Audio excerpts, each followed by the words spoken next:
இந்திய ஜனநாயக வாலிபர் சங்கத்தின் சார்பாக இந்த பத்திரிகையாளர் சந்திப்பை இன்னைக்கு திட்டமிட்டிருக்கோம். இந்த பத்திரிகையாளர் சந்திப்பினுடைய நோக்கம் தமிழ்நாட்டில் இருக்கிற இளைஞர்களுடைய வேலைவாய்ப்பு குறித்த ஒரு முக்கியமான போராட்ட அறைகோலோடு சேர்ந்தது அப்படின்றத இந்த நேரத்தில் சொல்லிக்கிற விரும்புகிறோம். ஏன்னா இன்றைக்கி தமிழ்நாட்டில் ஏராளமான வேலைவாய்ப்பு பிரச்சனைகள் நடந்துக்கிட்டே இருக்குது. ஒரு புறம் வந்து 2-3 துறைகள் இன்றைக்கி தமிழ்நாட்டினுடைய வேலைவாய்ப்பில் முக்கியமான அதிர்வலைகளை உருவாக்கியிருக்கு. ஒன்று, தமிழ்நாட்டில் இருக்கிற நகராட்சி நிர்வாகம், அதே போல் கூட்டுறவு வங்கித்துறை, அதே போல் ஊரக உள்ளாட்சிக்கு உட்பட்ட கிராம ஊராட்சி செயலாளர்களுடைய பணியிடங்கள், இதெல்லாம் ஒரு பெரிய பேசு பொருளை தமிழ்நாட்டினுடைய இளைஞர்கள் மத்தியில் உருவாக்கியிருக்கு. அந்த சம்பந்தப்பட்ட இந்த துறைகளுக்கெல்லாம் வந்து டிஎன்பிஎஸ்சி மூலமாக நேரடியாக தேர்வு நடத்தாமல் நேரடி நியமனம் என்ற முறையில் அந்த துறைகளின் மூலமாக நேரடி நியமனம் நடந்திருக்கு. சில துறைகளுக்கு அவங்களுக்கே துறை ரீதியான தேர்வுகளை நடத்தியிருக்காங்க. நேர்முக தேர்வு அப்படின்ற தன்மையில் தேர்வுகளை முடித்திருக்கிறார்கள். அதில் பல கோடி ரூபாய் ஊழல் நடந்திருக்கிறதாக தமிழ்நாட்டில் ஒரு பெரிய பேசு பொருள் கடந்த மாதத்தில் உருவாகி தமிழக இளைஞர்கள் மத்தியில் ஒரு பெரிய குழப்பம் என்பது உருவாயிருக்கு. இதே நேரத்தில் இன்னைக்கு இந்த பத்திரிகையாளர் சந்திப்பை நடத்த வேண்டிய அவசியம் என்னென்னா, தமிழ்நாட்டில் கடந்த 2021ஆம் ஆண்டு சட்டமன்ற தேர்தலின் போது திமுக எதிர்க்கட்சியாக இருந்தது. அப்போது எதிர்க்கட்சியாக இருந்தபோது திமுக என்ன வாக்குறுதி கொடுத்தாங்கன்னா, திமுக ஒரு வேளை ஆட்சிக்கு வந்தால் நாங்கள் வந்து ஆண்டுக்கு ஒரு 10 லட்சம் பேருக்கான ஒரு வேலை வாய்ப்பை உறுதிப்படுத்துவோம், தமிழ்நாட்டில் இருக்கிற அனைத்து அரசு காலி பணியிடங்களையும் நிரப்புவோம் என்ற அறிவிப்பை திமுக வெளியிட்டது. அதற்கு பிறகு 2021 தேர்தலில் வெற்றி பெற்ற பிறகு ஏராளமான தேர்வுகள் டிஎன்பிஎஸ்சி மூலமாக நடந்து முடிந்திருக்கிறது. கடந்த 2 வாரங்களுக்கு முன்பாக கூட தமிழ்நாட்டில் குரூப் 4 எக்ஸாமுக்கான ரிசல்ட்டு வந்திருக்கு. ஏறக்குறைய 4500 பணியிடங்களுக்கு தான் அந்த தேர்வு என்பது நடத்தப்பட்டது. ஆனால் அந்த தேர்வுக்காக விண்ணப்பித்த இளைஞர்களுடைய எண்ணிக்கை என்பதை நீங்கள் பார்த்தீங்கன்னா ஏறக்குறைய 13 லட்சம் பேர். 4500 பணியிடங்களுக்கு 13 லட்சம் பேர் விண்ணப்பிக்கிற நிலைமை இருக்கிறது. விண்ணப்பித்து ஏறக்குறைய தேர்வு எழுதின இளைஞர்களுடைய எண்ணிக்கை 11 லட்சம் என்ற கணக்கில் உள்ளது. இன்னைக்கு ஏராளமான அரசு தேர்வுகள் இந்த எண்ணிக்கையில தான் நடத்தப்படுது.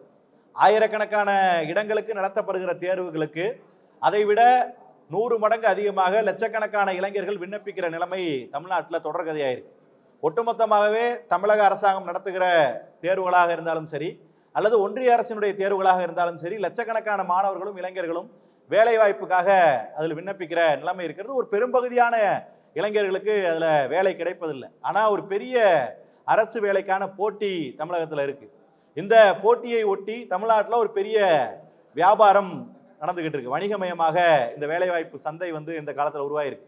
எப்படி நீட் தேர்வு தமிழ்நாட்டில் அமுல்படுத்தப்பட்ட போது நீட்டுக்கான கோச்சிங் சென்டர் இன்னைக்கு ஒரு பெரிய பிஸ்னஸாக தமிழ்நாட்டில் மாறி இருக்கோ, அப்படி தமிழ்நாட்டில் டிஎன்பிஎஸ்சி வேலைகளுக்கோ இல்லை வந்து ஒன்றிய அரசினுடைய வேலைகளுக்கோ தயாராகிற போட்டித் தேர்வுகளுக்காக தயாராகிற போட்டித் தேர்வு பயிற்சி மையங்கள் என்கிற ஒரு பெரிய வணிக மையம் தமிழ்நாட்டில் உருவாயிருக்கு. அப்படின்றத ஏறக்குறைய தமிழ்நாட்டில் இருக்கிற அனைத்து மாவட்டங்கள்லையும் சரி, ஒரு மாவட்டத்துக்கும் குறைந்தபட்சம் 100 கணக்கில் பயிற்சி மையங்கள் இருக்கிற நிலைமை இருக்கு.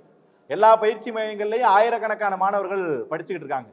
பயிற்சி மையங்கள் இல்லாமல் தமிழ்நாட்டில் இருக்கிற பொதுவான இடங்கள்ல, பூங்காக்கள்ல, அதே போல அரசு அலுவலகங்கள்ல இன்னைக்கு எங்கெங்கெல்லாம் இடம் கிடைக்குதோ அங்கெல்லாம் வந்து வேலை தேடி வேலை வாய்ப்பு கனவை நினைவாக்குவதற்காக தமிழ்நாட்டில் இருக்கக்கூடிய இளைஞர்கள் உட்கார்ந்து காலையிலேருந்து இரவு வரை படிக்கிற நிலைமை தமிழ்நாட்டில் உருவாயிருக்கு. அதுவே இன்னைக்கு ஒரு பெரிய பேசு பொருளாயிருக்கு. அப்போ தமிழ்நாட்டில் இவ்வளோ பெரிய தேர்தல் வாக்குறுதியை கொடுத்துவிட்டு வந்த திமுக அரசாங்கம் ஆட்சிக்கு வந்த பிறகு தொடர்ந்து நிரப்புகிற எண்ணிக்கை வந்து டிஎன்பிஎஸ்சி மூலமாக நிரப்புகிற எண்ணிக்கை வந்து ரொம்ப சொற்பமாக இருக்கு. இந்த 5 ஆண்டுகளில் ஒரே ஒரு முறை தான் டிஎன்பிஎஸ்சி நிர்வாகம் 10,000க்கு அதிகமான போஸ்டிங்கை கால்ஃபர் பண்ணாங்க. அது இந்த 5 வருடத்தில் ஒரு முறை மட்டும்தான் நிகழ்ந்தது. அதற்கு இடவெல்ல எந்த முறையும் 10,000க்கு அதிகமான காலி பணியிடங்களை பூர்த்தி செய்வதற்கான அறிவிப்புகள் அரசாங்கத்தின் சார்பில் இருந்து வரல. ஒரு பெரிய குளறுபடிகள் ஒரு பக்கம் நடந்துகிட்டே இருக்கு. இன்னொரு பக்கம் டிஎன்பிஎஸ்சி ஒரு பெரிய எண்ணிக்கையை நிரப்பாமல் இருக்காங்க. தமிழக சட்டமன்றத்தில் கூட தமிழக முதல்வர் அவர்கள் கடந்த ஆண்டு வந்து அறிவிச்சாங்க, ஏறக்குறைய ஒரு ஆண்டுக்கு ஒரு 75,000 பணியிடங்களையாவது நாங்கள் நிரப்புவோம்ன்றத 110 விதியின் கீழே தமிழக முதல்வர் அவர்கள் அறிவிச்சாங்க. ஆனால் அந்த எண்ணிக்கையிலாவது நிரப்பப்படுதான்னு கேட்டால் இல்லை. இப்போ வரையும் நீங்கள் ஓராண்டில் நீங்கள் எடுத்து கணக்கிட்டு பார்த்தீங்கன்னா சராசரியாக ஒரு 20,000 பணியிடங்களுக்கு உள்ளாகத்தான் ஒவ்வொரு ஆண்டும் நிரப்புகிற நிலைமை என்பது தமிழ்நாட்டில் இருக்கு. இன்னைக்கு ஒரு பெரிய கனவு வந்து இளைஞர்கள் மத்தியில் பெரிய கேள்வி இருக்கு. தொடர்ந்து ஒவ்வொரு டிஎன்பிஎஸ்சி அறிவிப்பு வரும்போதும் சரி, குறிப்பாக நீங்கள் வந்து குரூப் 4க்கோ அல்லது குரூப் 2க்கோ கால்ஃபர் நடக்கும்போது ஒரு பெரிய அளவிலான தமிழ்நாட்டினுடைய இளைஞர்கள் சோசியல் மீடியாவில் இது ஒரு பெரிய ட்ரெண்டிங்காகவே நடத்துகிறாங்க. வேலைவாய்ப்பில் இருக்கிற காலி பணியிடங்கள் எண்ணிக்கைக்கு ஏற்ப வந்து அரசு அந்த இதை எக்ஸாம் அறிவிக்கணும், இருக்கிற எண்ணிக்கையை விட குறைவான எண்ணிக்கை அரசு அறிவிக்குதுன்றது இளைஞர்கள் மத்தியில் ஒரு பெரிய கேள்வியாக இருக்குது. நீங்கள் உதாரணமாக எடுத்து பார்த்தீங்கன்னா தமிழ்நாட்டில் இருக்கிற பள்ளிக்கல்வித்துறையில் டிஆர்பி எக்ஸாம் வச்சு அதே போல் டெட்டு முடித்த ஆசிரியர்களுக்கு பணியிடங்களை நிரப்போம்னு சொல்லி அரசு சொல்லுச்சு. ஆனால் இதுவரை ஏறக்குறைய 1 லட்சம் காலி பணியிடங்கள் இருக்குது. இன்றைக்கு அதை தாண்டி நீங்கள் பார்த்தீங்கன்னா வருவாய்த்துறையில் ஏறக்குறைய வந்து 11,000 காலி பணியிடங்கள் இருக்குது.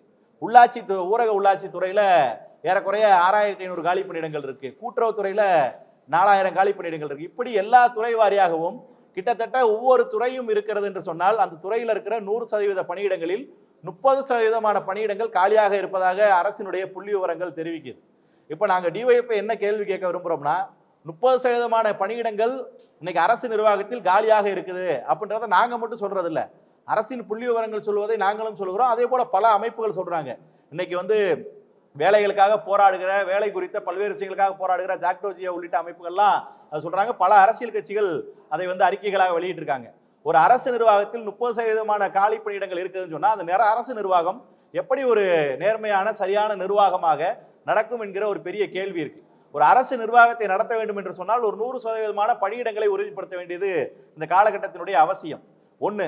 இது 2வது விஷயம் என்னன்னா, இந்த பணியிடங்கள் எல்லாமே வந்து ஒரு குறிப்பிட்ட துறையோ அல்லது குறிப்பிட்ட மாநகராட்சியோ குறிப்பிட்ட பணியிடங்கள் அந்த துறை எப்போது உருவாக்கப்பட்டதோ அந்த ஆண்டில் எத்தனை எண்ணிக்கையில் பணியிடங்கள் உருவாக்கப்படுதோ அந்த ஆண்டில் உருவாக்கப்பட்ட பணியிடங்களுடைய எண்ணிக்கை தான்.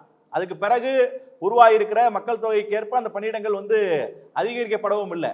அப்ப இப்படியான நிலைமை, ஒரு பணியிடங்களை அதிகரிக்காத நிலைமை ஒரு பக்கம் இருந்தாலும் இருக்கிற பணியிடங்களையாவது பூர்த்தி செய்கிற நிலைமை என்பதும் தமிழ்நாட்டில் இல்லை என்பது இந்த நேரத்தில் நாங்கள் வந்து ஊடகங்களுடைய கவனத்துக்கு கொண்டு வர விரும்புகிறோம். அதை தமிழ்நாட்டினுடைய மக்களுடைய கவனத்திற்கும் கொண்டு வர விரும்புகிறோம். கிட்டத்தட்ட தமிழ்நாடு அரசாங்கம் டிஎன்பிஎஸ்சி மூலமாக நேரடியாக தேர்வு நடத்தி நிரப்பக்கூடிய பணியிடங்கள் மட்டும் 6 லட்சம் பணியிடங்கள் தமிழ்நாட்டில் காலி பணியிடங்களாக இருக்கு. ஒரு அரசாங்கம், இன்னைக்கு திமுக அரசாங்கம் வந்திருக்கு, பல்வேறு விஷயங்களை தமிழ்நாட்டில் முற்போக்காக பல விஷயங்களை செய்கிறாங்க. ஆனால் முற்போக்காக செய்யக்கூடிய திமுக அரசாங்கம் வேலைவாய்ப்பு அப்படின்னு சொல்லி வரும்போது வேலைவாய்ப்பு சார்ந்த பிரச்சனைகளில் மட்டும் பிஜேபி என்ன கொள்கைகளை பின்பற்றுதோ அல்லது பொருளாதார கொள்கைகளை என்ன சொல்லுதோ அதனுடைய தாக்கத்தை தாங்களும் பின்பற்றுவது என்கிற நிலைமை தொடர்ந்தால் அது வந்து சரியான அணுகுமுறையாக இருக்குமா என்கிற கேள்வியை நாங்கள் எழுப்ப விரும்புகிறோம். எனவே தமிழ்நாட்டில் இருக்கக்கூடிய இளைஞர்களுக்கு நன்மை பயக்கிற விதத்தில் பல விஷயங்களை தமிழ்நாட்டில் இருக்கக்கூடிய இளைஞர்களுக்கு நல்லது செய்கிறோம் என்று சொல்லக்கூடிய இன்றைக்கு இருக்கிற திமுக அரசாங்கம் திராவிட மாடல் என்று சொல்லி ஒரு தனியான ஒரு தத்துவத்தை நிறுவ விரும்புகிற திமுக அரசாங்கம் இன்றைக்கு வாலிபர் சங்கம் சொல்லுகிறது, குறைந்தபட்சம் இருக்கிற காலி பணியிடங்களை நிரப்புவதற்கான அறிவிப்பை அரசாங்கம் நிறைவேற்றணும். வருகிற மே மாதம் சட்டமன்ற தேர்தல் முடிந்து புதிய அரசாங்கம் பொறுப்புக்கு வரப்போகுது. ஏறக்குறைய மார்ச் மாதத்திற்கு பிறகு எந்த அறிவிப்புகளும் தமிழ்நாட்டில் அறிவிக்க முடியாது. அப்போ குறைஞ்சபட்சம் தமிழ்நாடு அரசாங்கம் இப்போது இருக்கிற இளைஞர்களுக்கு நன்மை பயக்கிற விதத்தில் ஒரு 1 லட்சம் காலி பணியிடங்களை நிரப்புகிற வகையில் ஒரு அறிவிப்பை டிஎன்பிஎஸ்சி மூலமாக செய்து அந்த தேர்வுகளை வருகிற பிப்ரவரி மாதத்திற்குள் நடத்தி முடிப்பதற்கான ஏற்பாடுகளை போர்க்கால அடிப்படையில் செய்ய வேண்டும் என்பதை இந்த நேரத்தில் சுட்டிக்காட்ட விரும்புகிறோம். ஏன்னா இன்னைக்கு தமிழ்நாட்டில் இளைஞர்களுடைய எம்ப்ளாய்மெண்ட் ரேஷியோ என்பது ரொம்ப குறைவாகிக்கிட்டு இருக்கு. இந்திய அளவில் வேலைவாய்ப்பின்மை எவ்வளவு தூரத்துக்கு அதிகரிக்குதோ அதை விட மோசமான நிலைமையில தமிழ்நாட்டினுடைய வேலைவாய்ப்பின்மை இருக்கு. இன்னைக்கு கிராமப்புறங்களில் இருக்கிற இளைஞர்களுடைய பெரும்பான்மையான வேலைவாய்ப்பு என்பது தனியார் சுயநிதி அதே போல நுண்ணிதி நிறுவனங்களுடைய கடனை வசூலிக்கிற நபர்களாக முகவர்களாக மட்டுமே இளைஞர்களுடைய வாழ்க்கை மாறி போயிருக்கு. அப்ப இப்படிப்பட்ட இளைஞர்களுடைய வாழ்நிலையை மாற்றுவதற்கு ஒரு பெரிய அறிவிப்பை தமிழக இளைஞர்கள் திமுக அரசாங்கத்திடமிருந்து எதிர்பார்க்கிறார்கள் என்பதை இந்த நேரத்தில் சொல்லிக்கொட்ட கடமைப்படுகிறோம். இன்னொரு விஷயம், தமிழ்நாட்டில் பெருகி வரக்கூடிய குற்றங்கள், இன்னைக்கு திரும்புகிற திசை எல்லா இடத்துலையும் கொலை கொள்ளை சம்பவங்கள் ஏராளமாக நிகழுது. அந்த கொலை கொள்ளை சம்பவங்களில் கைது செய்யப்படுகிற நபர்களுடைய சராசரி வயதை பார்த்தீங்கன்னாலும் சரி, அந்த குற்றவாளிகளுடைய பேக்ரவுண்டை நீங்கள் வெரிஃபிகேஷன் பண்ணீங்கன்னா அதிகபட்சமாக தமிழ்நாட்டில் கைது செய்யப்படுகிற குற்றவாளிகளுடைய எண்ணிக்கை அல்லது குற்றவாளிகளாக மாற்றப்படுகளுடைய எண்ணிக்கை வயது என்பது 35 வயதுக்கு உட்பட்டவர்களாக இருக்கிறார்கள். 100 குற்றவாளிகள் கைது செய்யப்பட்டு சிறையில் அடைக்கப்படுகிறார்கள் என்றால் ஏறக்குறைய 45க்கும் மேற்பட்ட குற்றவாளிகள் 25 வயதுக்கு உட்பட்டவர்களாக இருக்கிறார்கள். 35 வயசுக்குள்ள நீங்க பாத்தீங்கன்னா ஏறக்குறைய 60% மேல 35 வயதுக்கு உட்பட்ட குற்றவாளிகளாக இருக்கிறார்கள். இப்படி ஒரு பெரும்பகுதியான இளைஞர் படை எண்ணிக்கை என்பது வேலையின்மை உள்ளிட்ட காரணங்களால் ஒரு மிகப்பெரிய சமூக சீர்கேடுகளுக்குள்ள போய் சிக்கிக்கொள்கிற அவலம் இன்னைக்கு நிகழ்ந்துகிட்டு இருக்கு. இந்த மாதிரி வேலையின்மை காரணங்களால் தான் தமிழ்நாட்டில் போதை உள்ளிட்ட பல்வேறு பிரச்சனைகளும் பெருகி வருகிறதுன்றத இந்த பத்திரிகையாளர் சந்திப்பின் மூலமாக நாங்கள் தெரிவித்துக் கொள்ள விரும்புகிறோம். எனவே டிஒய்எஃப்ஐயின் சார்பில் நாங்கள் என்ன முடிவெடுத்திருக்கோம்னா, வருகிற டிசம்பர் 1ஆம் தேதி தமிழ்நாட்டில் இருக்கக்கூடிய அனைத்து மாவட்டத்தினுடைய தலைநகரங்கள்லையும் தமிழ்நாட்டில் இருக்கக்கூடிய அரசு போட்டித் தேர்வுகளுக்கு தயாராகிற இளைஞர்களை அணிதிரட்டி வேலை கேட்டு ஒரு காத்திருப்பு இயக்கத்தை ஒரு நாள் முழுக்க ஒரு அடையாள போராட்டமாக நடத்துவது என்கிற முடிவோடு இருக்கிறோம். தமிழ்நாட்டில் இருக்கக்கூடிய அனைத்து அரசியல் இயக்கங்களும் சரி, இளைஞர் அமைப்புகளும் சரி, தமிழ்நாட்டினுடைய மக்களும் இளைஞர்களும் இந்த போராட்டத்துக்கு ஆதரவு தரணும். குறிப்பாக ஊடகங்கள் இன்னைக்கு தமிழ்நாட்டில் ஏராளமான விஷயங்கள் பேசு பொருளாகுது. ஊடகங்களால் ஒரு நல்ல மாற்றங்கள் இந்த நேரத்தில் நிகழ்ந்திருக்கு.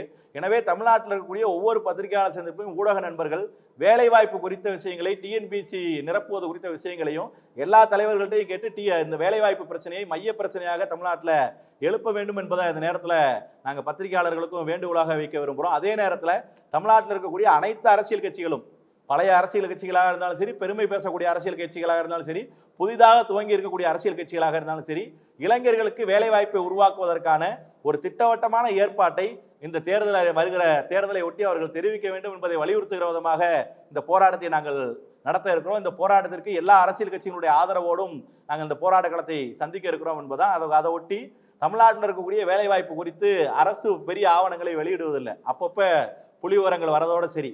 இப்போது டிஒய்எஃப்ஐ சார்பாக ஒரு முழு முயற்சி எடுத்து தமிழ்நாட்டில் இருக்கிற வேலைவாய்ப்பு சம்பந்தமாக ஒரு பிரசுரத்தை தமிழக இளைஞர்கள் மத்தியில், குறிப்பாக ஒரு கோடி இளைஞர்களை சந்திக்கிற ஒரு பிரச்சாரத்தை நாங்கள் இந்த ஒரு மாதம் முழுக்க நடத்த இருக்கிறோம். அதுக்கான ஒரு பிரசுர வெளியீட்டையும் இந்த நேரத்தில் நாங்கள் நடத்துகிறோம்ன்றது.